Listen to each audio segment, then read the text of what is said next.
아멘. 감사합니다. 할렐루야.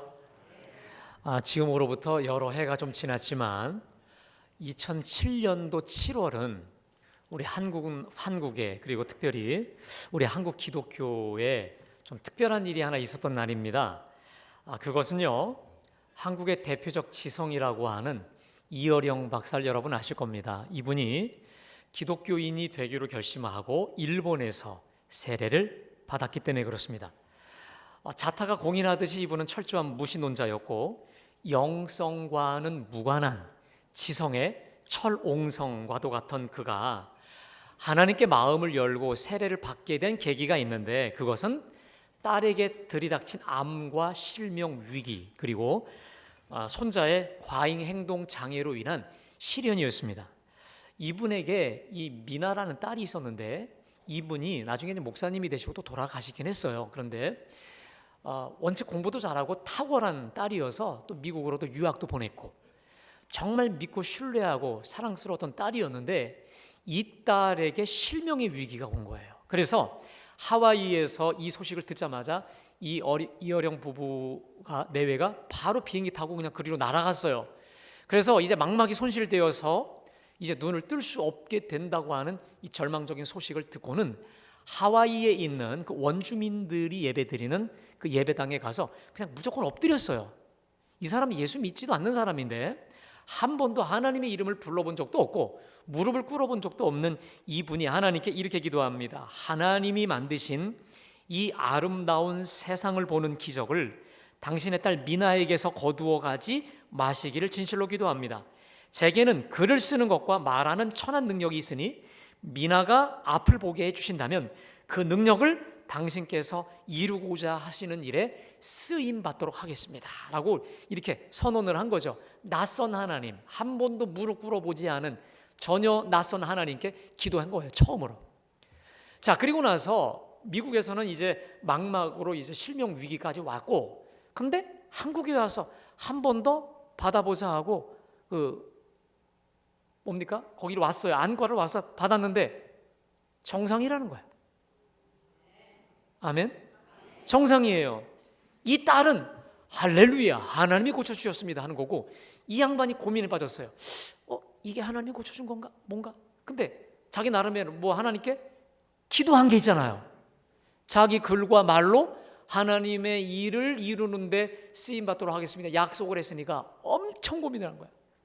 야, 죽었다 하고 자기가 뱉은 말도 있고 해서 고민 그때도 엄청 고민을 했다는 거죠. 고민을 하고 나서는 1년 뒤, 정확히 그 다음 해 2007년 7월에 일본에서 그 하용조 목사님을 중심으로 한 여러 목사님들에게서 세례를 받았습니다. 자, 이분이 회심한 이후에 쓴 책이 있습니다. 그게 뭐냐면 지성에서 영성으로라는 책인데 굉장히 좋은 책인데 꼭 한번 읽어보세요. 여기서 이런 고백을 했습니다.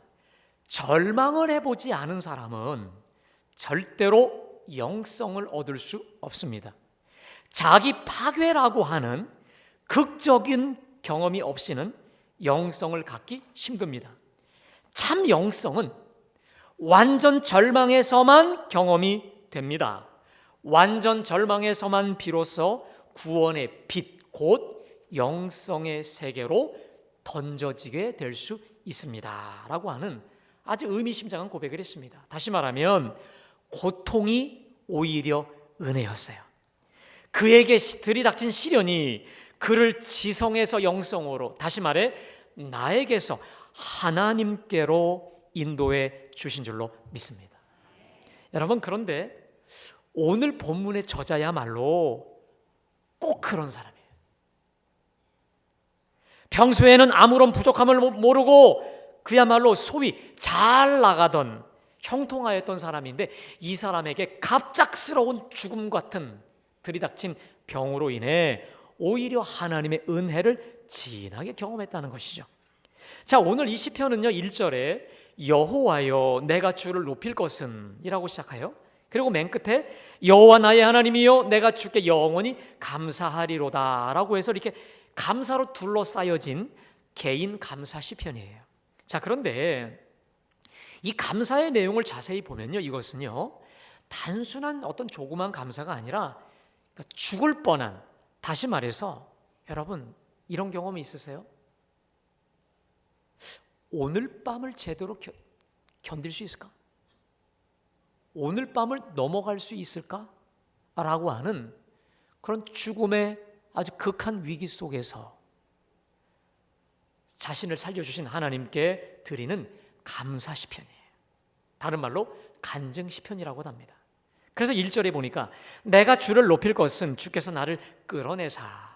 2절에 여호와 내 하나님이여 내가 주께 부르짖음에 나를 고치셨나이다. 중한 중병에서 거의 걸렸던 것 같아요. 또 3절에 주께서 내 영혼을 스올에서 끌어내어 나를 살리사 무덤으로 내려가지 아니하게 하셨나이다. 무덤. 5절에 그의 노여움은 잠깐이요 그의 은총은 평생이로다. 저녁에는 울음이 깃들일지라도 아침에는 기쁨이 오리로다 라고 해서 알 수 있듯이 오늘 이 밤을 견딜 수 있을까? 넘어설 수 있을까? 정말 그날 밤이 참으로 고비였다 싶을 만큼 죽음의 위기에 던져졌던 사람이었어요. 게다가 그의 노여움은 잠깐이요 예서 알 수 있듯이 아하, 이 모든 중병의 원인이 뭐였나? 하나님의 분노였어요. 하나님의 진노요 하나님의 심판임을 알 수 있었다는 것이죠. 그렇다면 여러분, 도대체 이 사람은 어떠한 죄를 지었길래 이렇게 죽음의 사선을 오가는 중한 이 중병에 걸려 죽을 뻔했을까? 다시 말해 하나님의 분명하게 노여움을 살 만한 죄를 지은 것이 분명한 것인데 그 죄가 무엇이었을까라는 거예요. 그 핵심적 단서가 바로 오늘 6절에 나옵니다. 우리 6절 다 같이 함께 봉독합니다. 시작. 영원히 흔들리지 아니하리라 하였도다. 아멘. 이게 무슨 뜻일까요? 이 사람은 형통가도로 잘 나갔던 사람이었어요. 그게 사업일 수도 있고 건강일 수도 있고 인간관계상의 형통일 수도 있고 여하튼 별 문제 없이 내가 하기만 하면 모든 게 다 고속도로에 고속도로 달리듯이 순풍에 돛 달리듯이 모든 게 잘 풀려지고 있었던 거예요. 모든 것이 안전하게 그리고 막힘 없이 내 계획과 내 뜻대로 척척 일이 잘 풀려졌던 것이죠. 그래서 그의 마음에 이런 마음이 싹 떴어요. 내가 하면 뭘 해도 잘 돼. 나는 과거에 잘 됐듯이 지금으로도 그렇고 앞으로도 영원히 흔들리지 않아.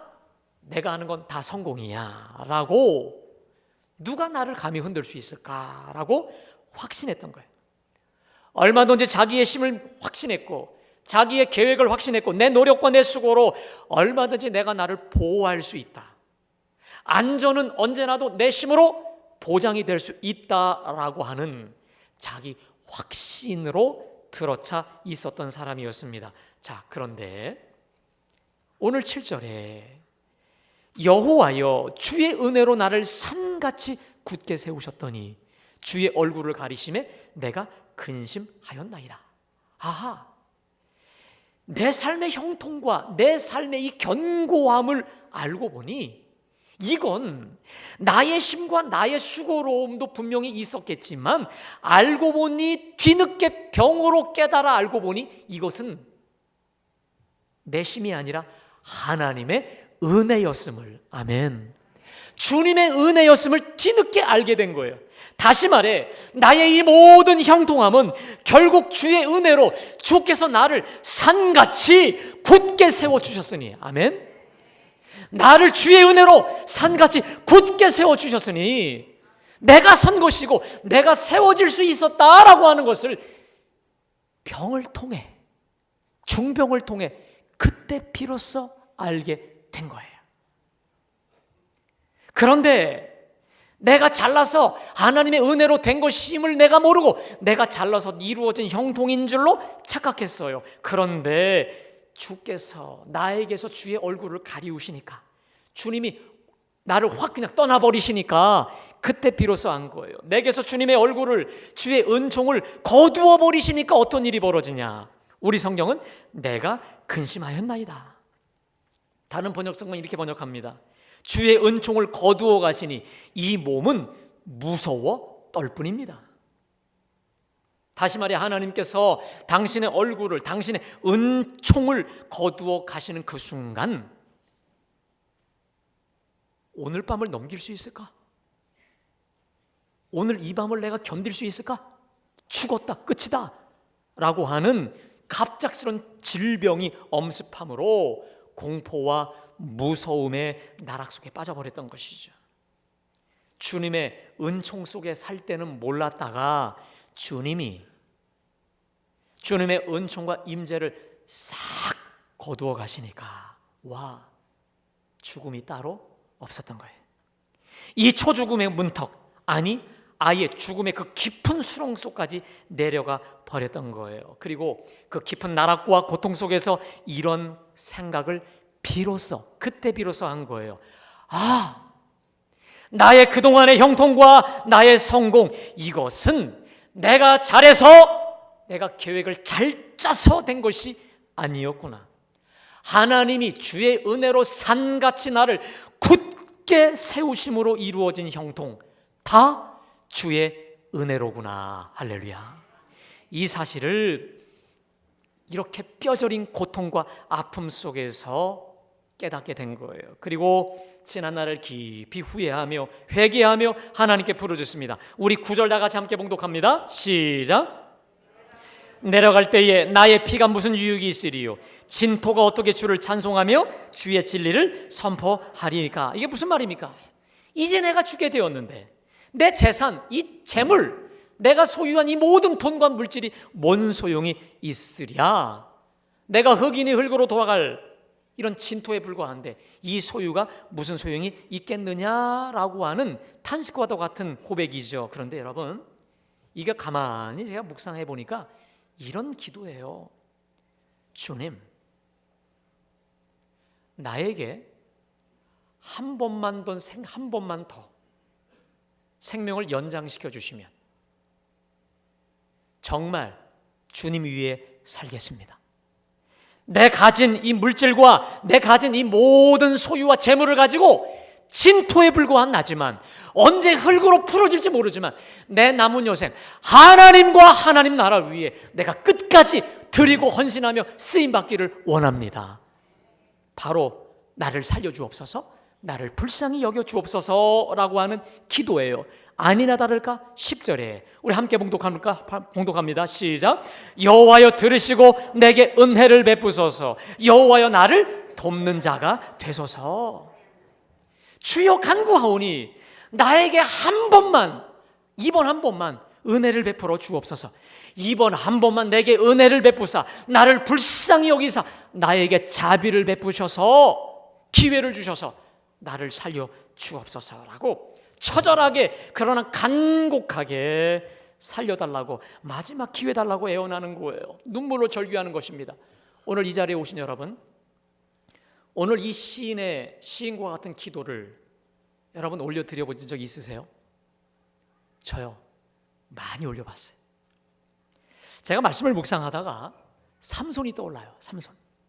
사사기 16장 28절에 나오듯이 삼손이 눈이 다 뽑히고 머리털이 다 밀린 채로 저 블레셋 대적들 앞에서 뭡니까? 이 희롱만 당하다가 마지막에 이제 저 원수들의 신전 양 기둥을 붙잡고 하나님께 기도하죠. 바로 16장 28절에 이렇게 기도합니다. 주 여호와여 구하옵나니 나를 생각하옵소서.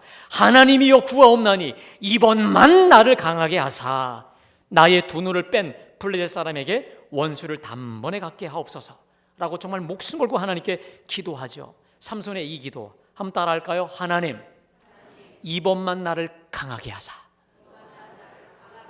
믿으세요? 이번만 나를 강하게 하사. 그래서 하나님께 정말 마지막으로 기도하고 마지막으로 온심을 다해서 성전 기둥 뿌리를 뽑아버리죠.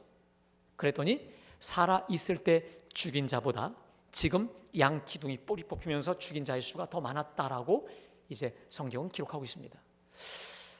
저는 삼손의 이 기도를 잘 써요. 하나님, 이번만 나를 한번 강하게 하사. 말씀을 묵상하다 보니까 이건 내가 붙잡아야 될 말씀인 걸 알게 되었어요. 저는 언제 주로 붙잡냐면 이런 거예요. 제가 이제 설교 시간이 되어서 설교를 하러 강단에 올라가야 되는데 솔직하게 내 스스로 봐도 은혜가 안 돼요. 내가 분명히 설교 연구를 준비하고 나름대로 완벽하게 준비했다고 보는데 나도 내가 은혜가 안 될 것 같고 내 속에 충만함을 못 느낄 때가 있어요. 그러면 기도실에 가서 하나님께 기도할 때 무릎 꿇을 만큼 시간도 없기 때문에 그냥 서서 벽면을 붙잡고 하나님께 기도하게 돼요. 하나님, 이번만 나를 강하게 하사. 이번만 나를 강하게 하사. 아멘. 이번만 나를 강하게 하사. 하나님, 나에게 성령의 기름 부어 주시옵소서. 나를 성령으로 충만하게 하시고 나를 사로잡아 줘. 이번만 나를 강하게 하사. 하나님 보실 때 여러분 한 번이죠. 이번만이니까. 근데 제가요 좀 얼굴에 철판을 깔았는지 매번 한 번 이번만인 거예요. 하나님 보실 때 진짜 이번만이다. 그래서 수십 번 수백 번 된 것 같은데 제가 그걸 언제 깨달았냐면 제가 그 전에 교회 있을 때 어느 전사님이 항상 그래. 목사님 이번 한 번만요. 한 번만. 항상 저한테 야 벌써 10번이야. 근데 그 모습이 귀엽고 이쁜 거예요. 아 그때 깨달았어요. 우리 하나님 앞에서는 이번 한 번만이라는 것을 계속 붙잡고 또 기도해도 하나님은 그래 수백 번 수천 번 수만 번이라도 그러니까 이번 한 번만이라도 뭐 수백 번이라도 좋으니까 나에게 늘 나와라. 아멘. 그걸 제가 그 전사님 보면서 깨달았어요. 자비의 하나님, 은총과 자비와 사랑이 무한하신 우리 하나님은 이번 한 번만이라고 언제라도 우리 주님 앞에 나올 때에 그 한 번을 수백 번을 수천 번을 단 한 번 처음으로 알고 우리의 기도를 기쁘게 들어서 응답하여 주실 줄로 믿습니다. 마찬가지로 이렇게 이토록 구슬프고 처절히 부르짖는 있는 시인의 기도에 우리 하나님이 어떻게 응답하셨을까요? 우리 다 같이 11절 말씀 다 같이 봉독합니다. 시작. 나의 슬픔이 변하여 내게 춤이 되게 하시며 나의 배옷을 벗기고 기쁨으로 띠띠우셨나이다. 아멘. 여러분 나의 슬픔이 변하여 춤이 되게 하시고 나의 무슨 옷? 배옷을 벗겨 기쁨이다. 여러분 배옷은 언제 입어요? 초상 치를 때 입어요. 죽기 바로 직전에 입었듯이 이 사람은 정말 그날 밤을 넘기기가 어렵다고 생각했기 때문에 초상 치를 장례식을 치를 준비를 하면서까지 긴박한 상황 속에서 하나님께 부르짖었던 거예요. 근데 하나님이 배옷을 바꾸어 기쁨으로 띠띠우신 줄로 믿습니다. 사랑하는 여러분, 우리 하나님은 언제나 전화위복의 하나님이신 줄로 믿습니다. 화를 바꾸어 복이 되게 하시고 인생 역전의 명수가 되신 우리 하나님 아버지이신 줄로 믿습니다. 그래서 과연 2절의 말씀대로 내가 주께 부르짖음에 나를 고치셨나이다. 살리셨어요. 3절 말씀대로 내 영혼을 시올에서 끌어내어 나를 살리사 무덤으로 내려가지 않도록 나를 완벽히 질병에서 끌어내어 살리신 줄로 믿습니다. 그래서 우리 봉독한 11절 말씀대로 주께서 나의 슬픔을 변하여 춤이 되게 하시고 나의 배옷을 바꾸어 기쁨으로 띠띠우셔서 결국은 오늘 12절에 이는 잠잠하지 아니하고 내 영광으로 주를 찬송하게 하렸다. 무슨 말입니까? 이 시인은 알았어요. 하나님이 왜 나를 죽음에서 생명으로 건지셨을까? 주님의 이름을 높이라고, 주님을 찬송하라고. 믿으세요? 주님의 이 영광을 드높이고 간증하라고, 주님의 이름을 온 천하에 간증하고 주님의 영광을 온 세계에 드높이게 하신 줄로 믿습니다. 여러분, 제가 사실 오늘 이 말씀을 전하게 된 계기가 하나 있어요. 여러분 잘 모르셨을걸요? 제가 저번 주일날이 어떤 일이 있었냐면 토요일날 딱 잠을 자고 일어났는데 이 목이 잘 안 돌아가요. 목이 잘 안 돌아가요. 저 여지껏 머리 털어서 한 번도 그런 적이 없었거든요. 다행히 많은 분들이 여러분들이 저를 불러주시지 않아서 그러면 내 봐야 되는데 이게 여러분 다행히 불러주시지 않으셔서 그냥 온몸만 제가 돌렸는데 이런 적이 한 번도 없어요. 목이 잘 안 돌아가요. 다행히 주일 지나고 월요일 날 이제 아침에 깼어요. 깼는데 주의 은혜로 이제 목이 돌아가요. 좀 속된 말로 모가지가 돌아가는 거예요. 그때 그때 하나님께서 불꽃처럼 번개처럼 이 말씀을 떠오르게 하셨어요. 이런 거죠. 주의 은혜다. 주의 은혜다. 너 목 돌리는 거 이거 그냥 네가 잘나서 돌리는 건 줄 알냐? 내가 돌아가게 안 하면 그거 못 돌아간다는 거예요. 그걸 깨닫게 하시면서 이 말씀을 저에게 주신 거예요. 여러분, 우리 목 움직이는 거요, 내가 목 관리 잘해서 움직이는 거라고 생각하죠. 또 우리는 아니요, 그 생각도 안 해요. 당연히 돌아갈 거라고 생각해요. 그런데 제가 깨달아 보니까 하나님의 특별하신 은혜로 움직이는 것이더라고요. 믿으십니까? 오늘 하나님이 우리에게 호흡을 주신 거, 목숨, 목에 숨을 붙어 있게 하셔서 오늘 이 자리에 오게 하신 거 주님의 은혜인 거 여러분 믿으십니까? 아멘. 오늘 이 말씀이요, 30장 우리 30편 맨 위에 보면 다윗의 시 성전 낙성가라고 되어 있습니다. 여러분, 이 낙성가라는 게 뭐냐면 성전 건축을 하고 나서 봉헌식 때, 봉헌 예배 때 부르는 찬송이에요. 이게 이 시편이 사실은. 근데 여러분 아시겠지만 다윗은 성전을 졌나요, 못 졌나요? 못 지게 하셨어요. 왜? 다윗의 손에는 피가 많았기 때문에 하나님이 모든 성전을 위한 자재를 다 준비하게 해놓으시고 그 아들 솔로몬에게 지게 하셨어요. 근데 다윗이 성전 낙성가를 미리 이걸 지었어요. 이게 뭘까요? 내가 아무리 모든 재물과 모든 재원과 도구를 다 준비해도 완벽한 하나님 성전의 건축은 주의 은혜로만 가능하다는 거예요. 아멘. 그리고 성전 건축뿐만 아니라 우리 하나님의 제단이 든든히 서게 되는 것은 주의 은혜로 우리 제단을 산같이 굳게 세울 때만 가능하다. 우리 제단만일까요? 우리 가정, 우리 자녀들, 우리 남편, 우리 아내, 내 일거수 일투족조차도 주님께서 주의 은혜로 나를 산같이 굳게 세울 때, 아멘. 그래서 오늘 설교 제목이 말씀 그대로 주의 은혜로 나를 산같이 굳게 세우셨더니라는 거예요. 주의 은혜로 나를 산같이 세워주시기를 간절히 축복합니다. 여러분, 오늘 말씀을 들으면서 여러분 믿고 확신하고 다지셔야 돼요. 내가 남들보다 좀 재주도 있고 남들보다 손기술도 있고 남들보다 뭘 이해하는 능력이 빨라지는 것 같아 보일지라도 여러분, 주의 은혜로 주께서 여러분을 산같이 붙잡아 주셨기에 재능과 은사와 능력과 건강도 있게 되었음을 믿으시기를 간절히 축원합니다. 사랑하는 여러분, 은혜 없이 우리는 설 수가 없습니다. 오직 주의 은혜로만 우리가 산처럼 굳게 바로 서게 될 줄로 믿습니다. 십자가의 그 사랑, 그 능력이 아니면 우리는 결단코 바로 설 수가 없다라고 하는 거예요. 혹시 오늘 이 자리에 오신 분들 중에 내가 이유를 알지 못하는 문제나 시련, 이건 내 잘못이 아닌데 왜 이게 들이닥쳤을까를 의문 속에 오신 분들 계십니까? 그렇다면 여러분 감사하십시오. 그리고 한번 깊이 성찰해 보시기 바랍니다. 하나님의 분명히 뜻이 있을 텐데 지금 나의 이 시련이 나로 하여금 나를 지성에서 영성으로 초월케 비상케 하시려고 하는 하나님의 그 사인, 그 메시지가 아닐까요? 연약하고도 가련한 나를 붙잡지 말고 저 영원하신 하나님, 나를 산처럼 굳게 세우실 전능하신 하나님께로만 시선을 돌리고 그분만 온전히 붙잡으라고 하시는 우리 주님의 음성, 그 사인 아니겠습니까?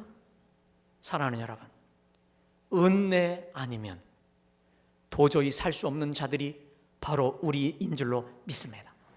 이제 우리 모두가 다 지성에서 영성으로 나에게서 하나님으로 온전히 전환되시기를 간절히 축원합니다. 그게 바로 진정한 영성가요, 진정한 십자가 사람이요, 하나님의 사람들인 줄로 믿습니다. 나에게서 하나님으로, 세상에서 하나님 그분으로 온전히 전환하는 우리 시선도 생각도 은혜로 거듭나는 우리 모두가 되시기를 간절히 축원합니다. 말씀을 준비하면서 하나님이 계속해서 저에게 주셨던 찬양이 있었어요. 여러분, 주보에 있는 우리 은혜 아니면이라는 찬양입니다. 여러분, 우리 가사를 생각하시면서 우리 하나님께 찬양할 때에 하나님, 내가 은혜가 아니면 나는 설 수 없습니다. 십자가 그 사랑과 은혜가 아니면 나는 설 수 없습니다. 여러분, 우리 함께 우리 믿음의 고백을 담아서 하나님께 우리 뜨겁게 기도하시면서 우리 하나님께 통성으로 나를 은혜로 붙잡아 주시옵소서라고 우리 하나님께 찬양합니다. 찬양하겠습니다.